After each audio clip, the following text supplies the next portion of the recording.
Hey guys, what's up? So I wanted to share my opinion as well about all this fuss that came out of Last Epoch's latest forum post. Apart from giving a roadmap that doesn't say anything we didn't already know, that being the fact that is going to be an actual Season 4, then a Season 5, and then the Orobys expansion, this post is actually dropping a major piece of information, which is at the same time good news and bad news. And that'd be the introduction of new Paradox classes, and that's the good news, but in the form of paid DLC, and that would be the bad news. But let's be honest, guys, is this such bad news? The major complaint has been that new classes would be a core part of the game hidden behind a paywall, but that's just an exaggeration.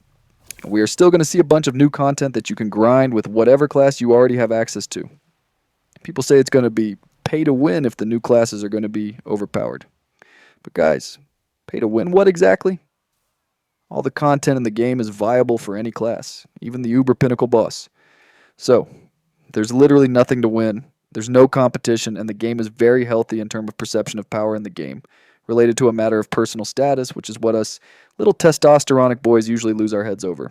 Furthermore, every entertainment company needs to make some earnings, and that's especially true when somebody else is investing in it. In this case, Krafton. So, what happened here, since Krafton has quite the bad rap, is that everybody read this as the expected manifestation of the influence of the big, evil, heartless, greedy company on EHG and thus Last Epoch. But what I see is the exact opposite, let me explain. As a company with the necessity to earn, they had two options. Either make the expansion a paid content, thus paywalling the actual lore of the game, or they could create additional content, absolutely not mandatory to enjoy the game, and make people pay for that if and only if they want it. If you ask me, between the two options, the second one is for sure the most ethical, player-friendly decision, and absolutely in line with 11th Hour Games' principles so far. Also, because let's admit it, if you're this bored from the existing classes, it means you have an absolute shit in a time on the game.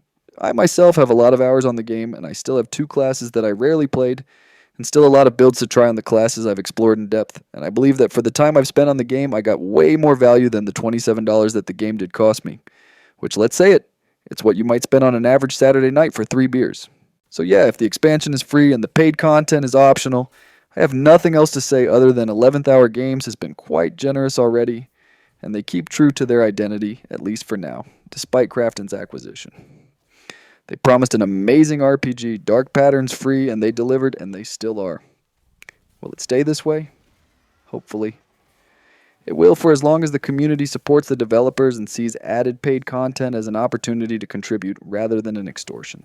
Especially if it's optional for real, and not a fake option that eventually gets funneled and abused by an induced social proof or fear of missing out. Ask yourself, would you work for free? I guess not. Nobody does. And they shouldn't either. If you expect anybody to work for free for your entertainment and otherwise boycott them, then my friend, you are in dire trouble. Because you'd need most likely to boycott half of the things you enjoy. Also, let's take a moment to appreciate the transparency of these announcements and the time spent on actually delivering them, which to me means there has been quite a lot of thought. Another index of a group of developers who care about their player base. That said, I'm just pissed that the roadmap didn't tell us anything new. I'm out. Peace.